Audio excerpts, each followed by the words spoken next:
Miss Kabangay, please lead the prayer. Let us bow down our heads and close our eyes. Let us pray. Dear Father, and heaven, our Lord, thy children are here before thee to offer this day all we do and think and say. Please give light our mind to understand our lessons well. Help us to love one another because we are all thy children. Bless our parents in our home. Bless our teachers in our school. Bless our country and bring us all to heaven. Amen.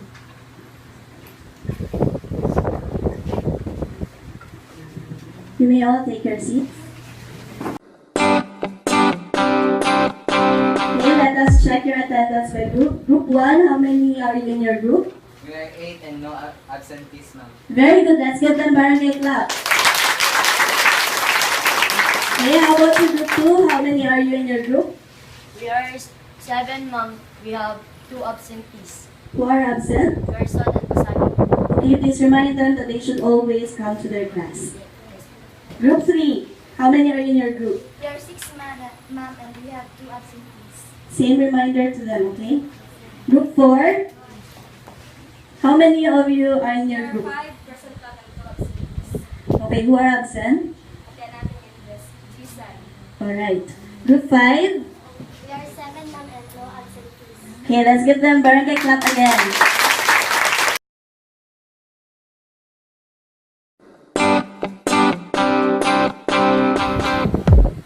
Before we continue to our lesson, let us first have an energizer. So please, everybody stand up and move out of your seats. I know you are familiar with this song, so let us all make the actions and let us have fun.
Alright, you may take your seat. If you notice in the video, what kind of mathematical symbols were made by your hands? Any volunteers? Yes, King? Greater than, ma'am. Okay, correct. Greater than. What else? Yes? Less than, ma'am. Alright, correct. So, your hands made the greater symbol and the less than symbol. In what topic in math can we find the symbols? Yes, Oren? Linear inequality. Very good. Linear inequality. I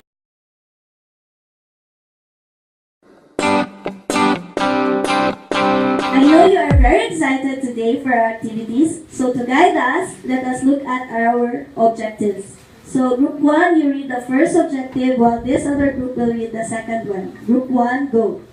Debate the pros and cons of having more women in seats of power in the government. Solve word problems involving linear inequalities in 2 variables.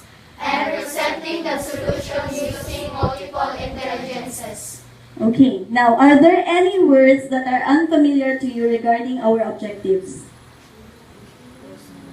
Do you need clarification?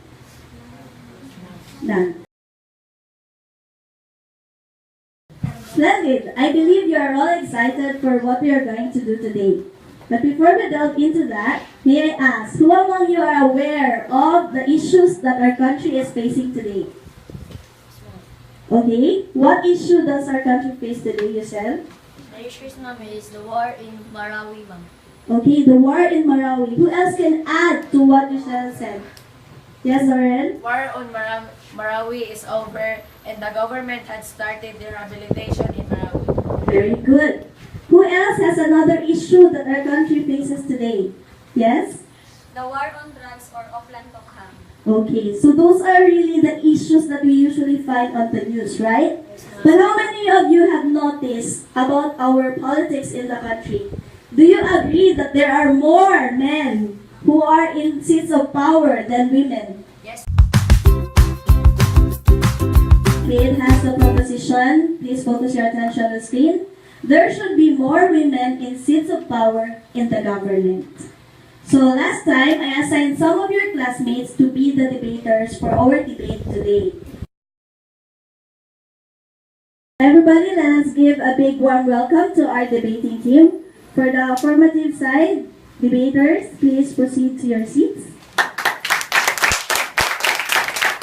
And the negative side, please go to your seats.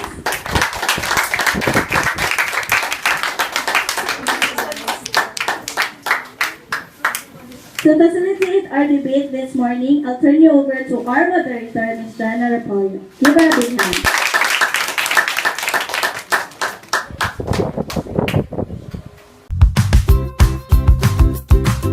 The topic being debated today is, there should be more women in seats of power in the government. Seated on my right representing the affirmative side are the first affirmative speaker, Gabutan Zoren. And the second affirmative speaker, Abiu Weneme. Third affirmative speaker, Formentera Filserderi. Speaking for the negative side will be its first speaker, Tortor Ayesa. And the second negative speaker, Agpalsa John Belmont. Third negative speaker, Ranyeses Joshua.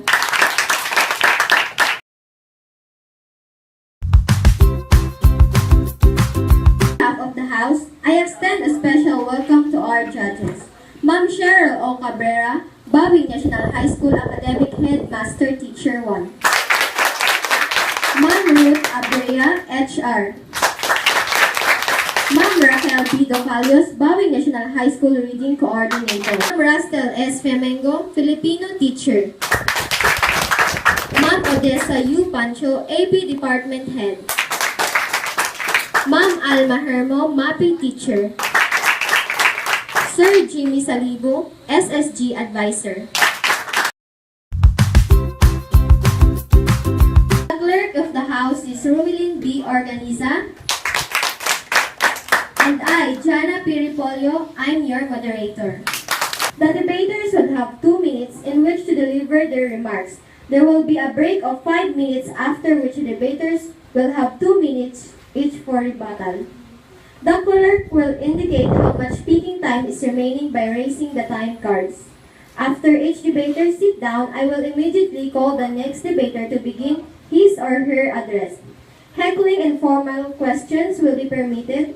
2 judges are to penalize any debater who interrupts another thoughtlessly and excessively or who lowers the level of debate.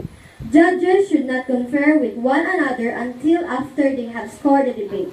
Are there any more questions regarding the rules? No! I call upon the first affirmative speaker to deliver the resolution, define its terms, and outline the affirmative case. Good morning, teachers. Good morning, judges. Good morning, my fellow classmates. Thank you for the privilege to speak on this crowd. We already knew that men are commonly seated in our government. So we should be fair and welcome the woman power on government. Because we are a democratic country and we should be fair. There should be more women in seat of power in the government. They say that women cannot handle her responsibility in government, but not all women. There are also responsible women. Also, not all men are responsible. Sometimes they use government for their corruption. There are several cases involves men because of corruption in our government, such as Jingo Estrada, Bong Revilla, which is accused in PDAP scam, and our Bureau of Customs also, which is General Paldon and etc. We remember our former President Ferdinand Marcos used his power to declare martial law all over the Philippines, but it is not so effective. Instead, it violates many human rights, resulting in the EDSA people power revolution. We must have gender equality. Anything was on man, it would be also on woman. We must put more women in our government because more men involves in corruption than women. Scientifically studied that men are more aggressive than women in embarrassing situations. In embarrassing situations, more women can handle themselves better than men. Women are better at multitasking than men because male and female brains are hardwired differently. It's scientifically proven that more women than men are better at multitasking. Although, one can always become a better multitasker is through practice. That's all. Thing. I thank the first affirmative speaker for his remarks and remind the judges that they not should finalize any debater's score until they have heard all the speeches. The speaker spoke for exactly 2 minutes. We shall now hear the first negative speech. Thank you, moderator. Good morning, teachers. Good morning, judges, and good morning, classmates. Equality for both men and women is the accepted underpinning philosophy of modern society that we live in. Most constitutions maintain an equal right for men and women. Most public institutions and formal organizations hold an equal view in treating either sex, despite the fact that male high officials outnumber female high officials by a great margin. In most of the countries, there is no legal or statutory bar against women going up in the ladder. I am against any kind of positive bias towards women in the form of reserving a percentage of higher position for women. That will only encourage anomaly, imperfection in practices, and most importantly, it is not going to serve the ultimate goal of escalating women's positions in a society or in a country's economy, unless they earn that by themselves. In the bygone days, women were primarily engaged in household responsibilities. Women's involvement in economic, organizational, and public activities is not a very old practice. But in the recent decades, things have changed dramatically and many women in the West are going to the top in career and profession. Even the third world countries of Asia, Africa, and Latin America, the presence of working women is everywhere, competing with the male counterparts and even surpassing them in many aspects. They are acquiring the necessary education, gaining proper knowledge about their rights, and are in the process of being recognized as organizationally as valuable contributors. In Bangladesh, in many instances, girls toppled in open public examinations, and their success rate is generally higher than men. Women are earning professional reputation in their jobs places as well. Thank you for your remarks. The speaker spoke for 2 minutes and 33 seconds. I now call upon the second affirmative speaker. Thank you, moderator. Good morning, teachers and judges, and good morning to my fellow classmates. There should be more women in seats of power in the government. Yes, I agree with that, because women are more likely than men to receive their suggestion to run for office from anyone. And when there's many women in government, it will be easy to solve all problems. because women are much likely than men to think they are qualified to run for office. Several men is not so responsible to run for office, government, because many of them are corrupt than the women, because women have many experience and they are still responsible for the majority of childcare and household tasks, like in families where both adults are working. Women are roughly 6 times more likely than men to bear responsibility for the majority of household tasks. They are about 10 times more likely to be primary childcare power. The division of labor is consistent across political party lines. When women become legislators, they are more actively involved and advocate for gender-salient issues. Women's health, reproductive rights, childcare, and the economy are more responsive to constituents, are more focused on cooperation, less on hierarchy, last understand what transvaginal means.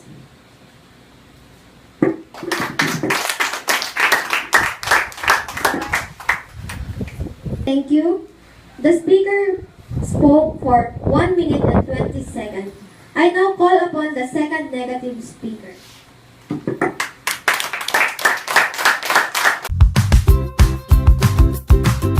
Thank you, moderator. Good morning, ma'am. Good morning, classmates. Proponents of the idea of reservation for women cite their underrepresentation as one of the causes. Women have traditionally been underrepresented in the male-dominated society. This has taken a toll on the causes related to women, such as domestic violence. Cite equality of both genders as one of the reasons for reservation.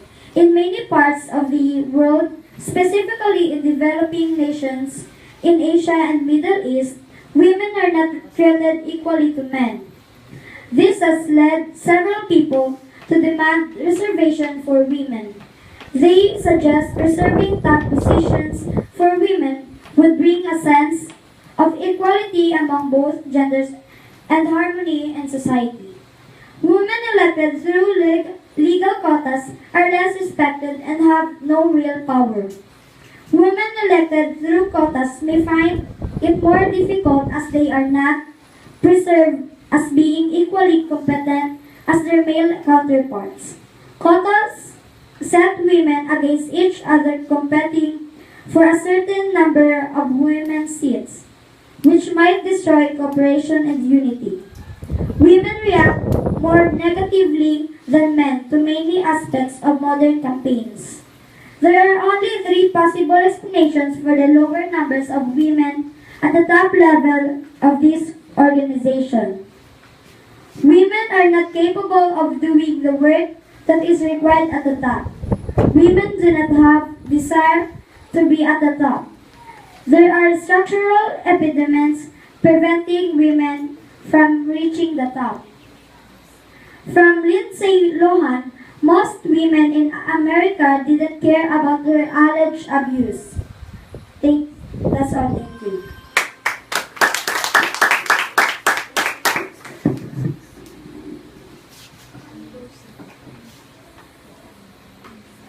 I think the second negative speaker. The speaker spoke for 2 minutes and 6 seconds. I now call upon the third affirmative speaker to deliver the final constructive speech in support of the resolution.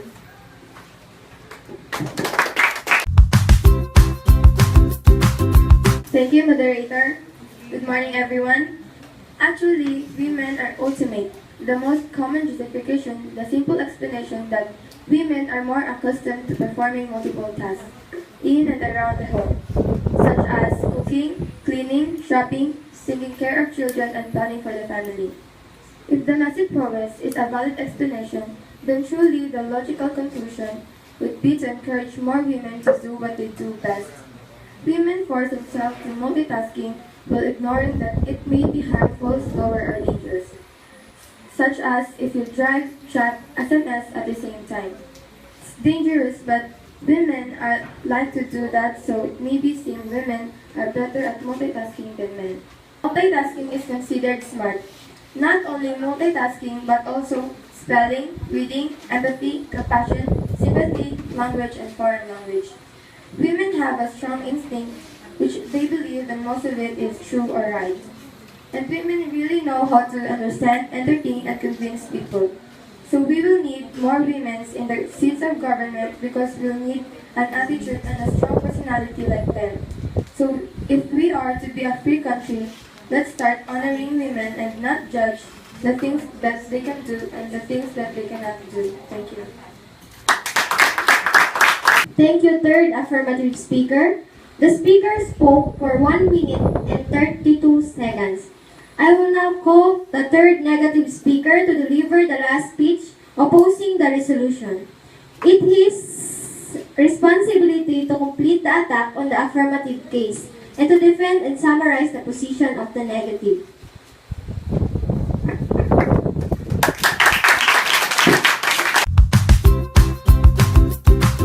Thank you, moderator. The high-level jobs have always been held by men, whether it is head of the state or CEO of multi-nation company. Historically, it's men who have conquered most of the peaks. Although the history has seen women at peaks heights as well, the number of such cases have been relatively small. The question whether there should be a reservation for women in the top position has increasingly been contemplated, and stating a quota might lend business to view them as selling rather than the floor to the number 2 women, stalling progress of equality on the long run. Quotas are against the principle of equal opportunity for all, since women are given preference. Quotas are sets women against each other, competing for a certain number of women's seats, which might destroy cooperation and unity. That's all. Thank you.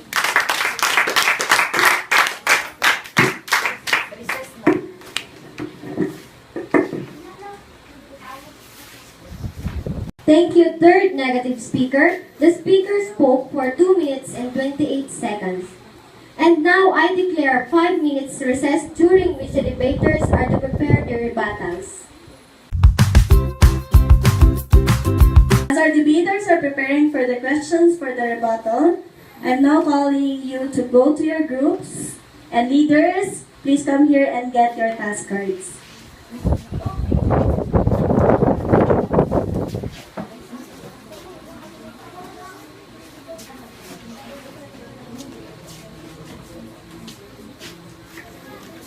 Okay, you may now arrange your seats and form circles so that you can discuss more easily how to solve your task cards.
Now call upon the first negative to present the negative side's official rebuttal. And please stand and answer my questions. Do you agree that men are smarter than women? No, because Just answer my questions by yes or no. Imagine, a woman was the declared president of the Philippines. Do you think that she can handle or resolve the problem in Marawi? yes, because Just there answer are my questions by yes or no. Do you agree that underpinning philosophy of modern society that we live in is equal for both men and women? Yes, because they Just are answer questions by yes or no. I think the first negative. And now I call upon the first affirmative to present the affirmative side's official rebuttal.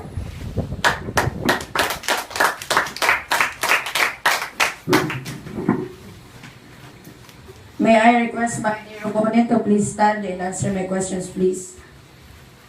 In our former President Marcos' dictatorship, you already knew that it is not so effective. So, would you agree that we should put more women in our government? No. No, because... Just answer yes or no. Are you aware that more men involved in corruption than women in our government? No, because... Just answer yes or no. Philippines encountered some male despotic politicians. Would you agree with that? No, because... Just answer yes or no. According to your statement, women compete more than men, but in our government, more men are seated than women. Would you agree with that? Yes, because... Just answer my questions, yes or no. No further questions. Thank you.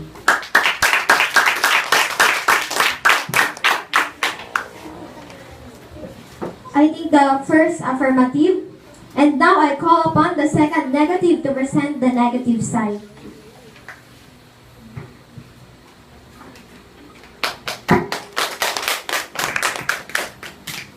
Thank you, moderator. May I request my dear opponent to please stand and answer my questions by yes or no. Do you know why the women are not in the top level of the government position? No, because... That's enough, thank you. Do you know that some women in election is using quotas? No, because... That's enough. Do you know that the legislated quotas is right in women politician? No, because... Okay, thank you. Do you agree of Lindsay Sloan said that most women in America didn't care about her alleged abuse? No, because women... Okay, thank you. Do you agree that we should have more women in government? Yes, I agree with that. Okay, thank you for your answer. Do you know that women have traditionally been underrepresented in the male-dominated society? No, That's enough. Of the three possible explanations for the lower numbers of women in higher position. No. Okay, thank you for your answers. No further questions, thank you.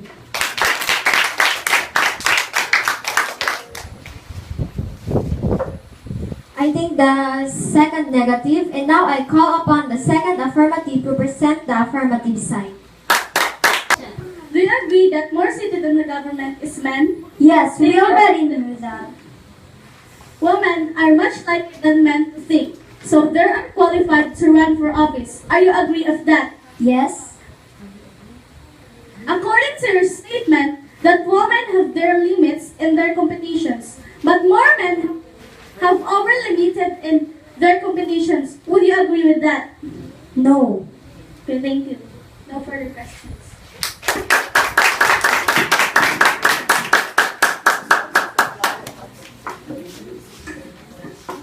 I think the second affirmative, and now I call upon the third negative to present the negative side's final rebuttal.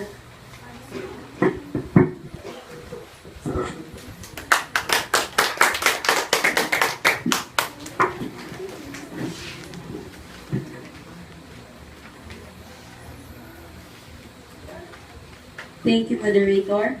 I request my dear opponent to please stand and answer my questions.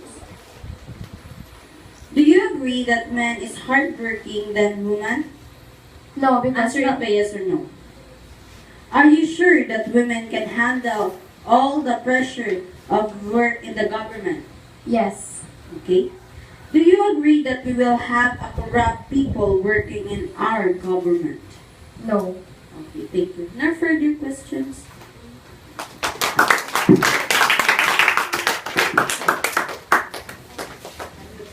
I think the third negative, and now I call upon the third affirmative to present the affirmative side's final rebuttal. Do you agree that the people will think that our government is corrupt? No, because Thank you. based on your statements, men are working hard than women. But nowadays, women are working hard than men. Are you agree with that? No, because Thank you. Do you want to see that every street you pass by, you will see beggars begging for food and money? No. According to your statement, that men and women involved in drugs. But in President Duterte's war on drugs, more men are involved and caught than women. Would you agree with that? Yes, because Thank you. Last but not the least, if being a mother is a job, is there any other occupation is better than the job? No. Thank you. No more further. I think the third affirmative for concluding the debate. Would the judges please give me the score sheet as soon as they have completed them? Debaters are asked to remain until the time after which the judges may address comments to them. I thank the judges and the clerk for their assistance. I congratulate all the debaters on their performance, and I thank the members of the gallery for their attentiveness. This debate is now concluded.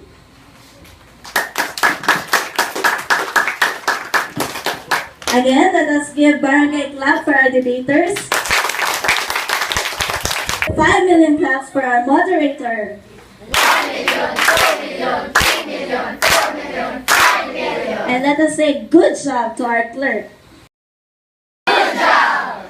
Okay, thank you so much, debaters. And now we will move on to the next part, which is the presentation of outputs regarding the task cards that were given to you.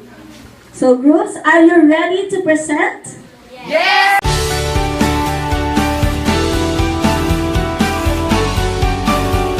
There was a woman buying a meat, 30 kilos of pork, 30 kilos of beef. A kilo of pork cost 80 pesos, a kilo of beef cost 200 pesos. But she spent more than 12,000, so help us plans to answer this one. We use translated word statements to linear inequality. 180 pesos P plus 220 pesos B. Not more than 12,000. Pork is 180 pesos. Beef is 220 pesos. We multiply 180 and 220 and 30. And then the other one is 180 and 29 and 220 and 30.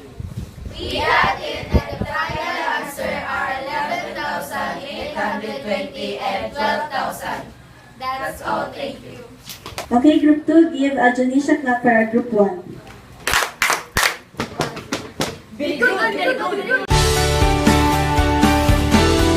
Jane is buying squid balls and noodles for her friends. Each cup of noodles costs 15 pesos, while each stick of squid balls costs 10 pesos. She only has 70 pesos, but need to buy at least 3 sticks of squid balls. Write a system of linear inequalities to model the given situation. Solve the system graphically. Find at least 2 possible number of sticks of squid balls and cups of noodles Jane can buy. Justify your answer. Required information. The number of sticks of squid balls and cups of noodles. Plan equation. 15 pesos plus 10 pesos equals 70 pesos. 1 cup of noodles plus 1 cup of noodles equals 2 cups. 15 plus 15 equals 30. 40 plus 30 equals 70 pesos. The final answer. 40 plus 30 equals 70 pesos. 2 cups noodles, 4 sticks of squid balls. That's all. Thank you. Okay, group 3, please give Durant clap to our group 2. Excellent. Good morning, everyone. This is our report. The job problem. Ronald needs to earn at least 2,500 from his 2 jobs to cover his weekly expenses. His job at the gas station pays 52.50 pesos per hour, while his job as parking attendant pays 40 pesos per hour. Write a system of linear inequalities to model his situation. Can Ronald meet his weekly requirements of 2,500 pesos? Why or why not? Justify your answer. Given information, greater than equal 2,500, less than equal 42 hours, 52.50 pesos gas station, 42 pesos per hour parking attendant. Required information. Can Ronald meet his weekly requirement of 2,500 pesos? Plan or equation. 52.50 plus 40 multiplied 42 greater than equal 2,500. Computation. 52.50 plus 40 equals 92.50. 92.50 multiplied 42 equals 3,885. In the graph, Ronald did not meet his weekly requirement of 2,500 pesos because the arrow meet in negative. That's all. Okay, group 4, give group 3 your Kirsakin hat.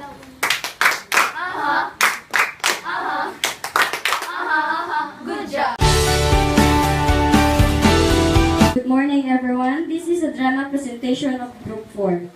Mrs. Burgos wants to buy at least 30 kilos of pork and beef for her restaurant, but she can spend no more than 12,000 pesos. A kilo of pork costs 180 pesos, and a kilo of beef costs 220 pesos. And we get, there are the solution. Excuse me, sir. May I buy 30 kilos of pork and 30 kilos of beef? Yes, sure. Mrs. Burgos cannot afford her money to buy the pork and beef, so she can spend no more than 12,000 pesos. Mrs. Burgos determined the amount of pork and beef are 220 pesos of beef and 180 pesos of pork that needs to buy. Ma'am, you buy beef an amount of 220 pesos and pork is 180 pesos and the total amount is 400 pesos. I can multiply at least 30 and the total of 12,000. Okay, this is my fee. Thank you, come again. Mrs. Burgos at the cost of beef that 220 pesos and the cost of pork 180 pesos and the result is 400. Then she multiply at least 30 kilos of beef and pork that a total of 12,000 pesos. That's all. Thank you. Okay, group 5, give driver's clap to group 4.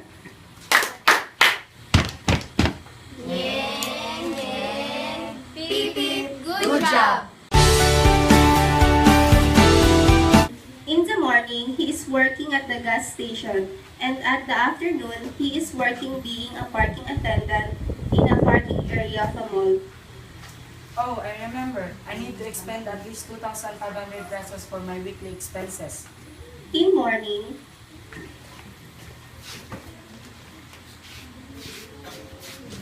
Good morning, ma'am. What I can do for you? Okay, ma'am.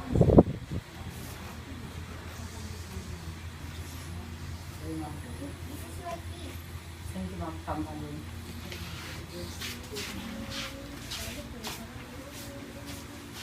in the afternoon, in a parking station of a mall, Ronald is working.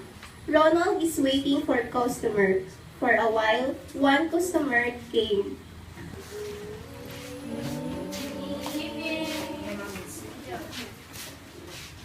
This is my favorite. Thank you, ma'am. At the end of the week, Ronald earned at least 3,885 pesos to cover his weekly expenses.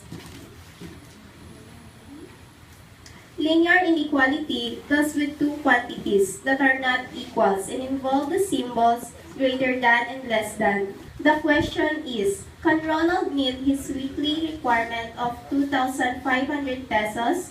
Why or why not?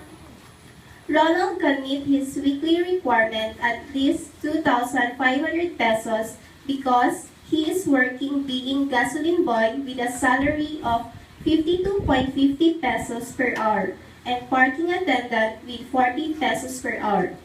The solution is 52.50 pesos X, add 40 pesos Y, multiply 42, and Ronald can earn at least 2,500 pesos. That's all. Thank you.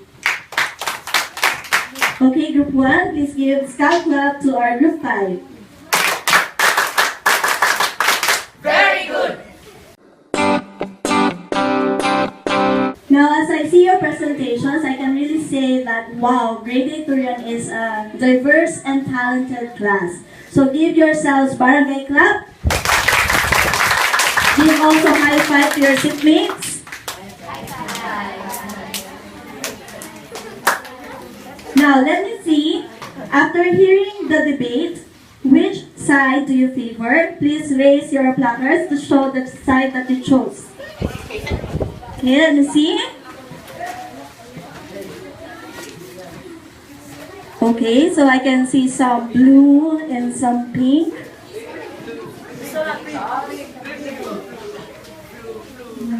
But generally, there are more pink placards.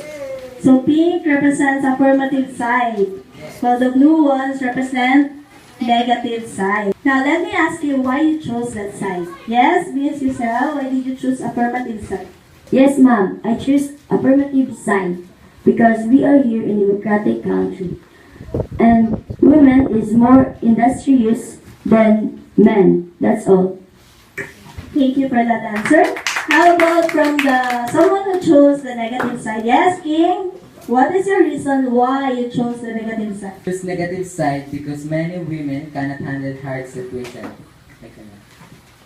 Thank you, King. Now, who can share with the class what they have learned today in our debate or in our small group? Yes, Joshua? Not all women can do the task or job that men can do. And there are advantages and disadvantages of having more women in the government. Thank you, Joshua. And now we arrive at the most awaited part of our class, which is the awarding of the best debater, the winning team, and the small group presentation. So may I now call in the chairman of our judges, Ma'am Cheryl O. Cabrera, to announce our winners. Big round of applause.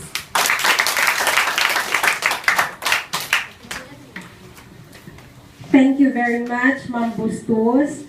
My dear students, in behalf of the Board of Judges, we would like to congratulate all of you for being very participative this afternoon. So the certificate reads, Bawing National High School, Bawing General Santos City. Certificate of recognition is awarded to Jana Ripolio for exemplary performance as moderator in the debate in Math A during the school year 2017-2018, given this October 2017 at Bawing National High School, General Santos City. Signed, Nerissa Ruth Bustos, Math A teacher.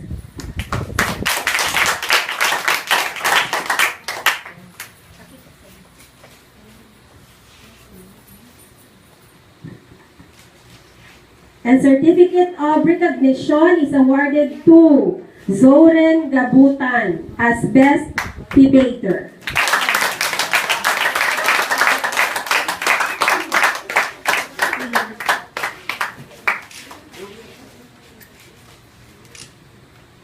Another certificate of recognition is awarded to, of course, this time, the winner for our debate this morning goes to the affirmative side. Affirmative speakers, will you please come forward to be recognized? The three of you.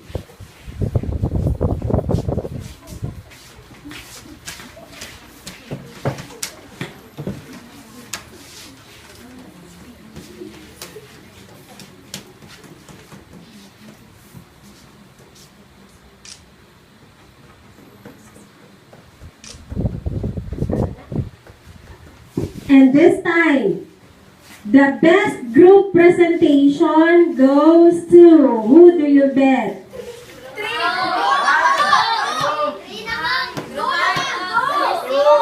Best group presentation goes to group number 5. Okay, group number 5, you may come forward to receive your certificate. Okay, once again, congratulations to all of us and have a pleasant day.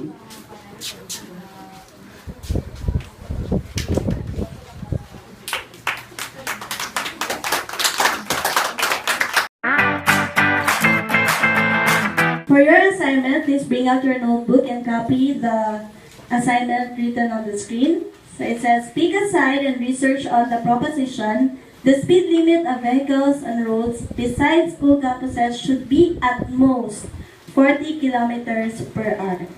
We will have another round of debate when we get back. Before we end our class, please look around your area of responsibilities. If there are any trash, please pick it up and throw it to the proper waste can.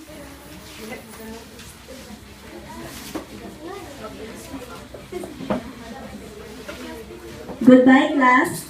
Goodbye and thank you, ma'am. See you next meeting.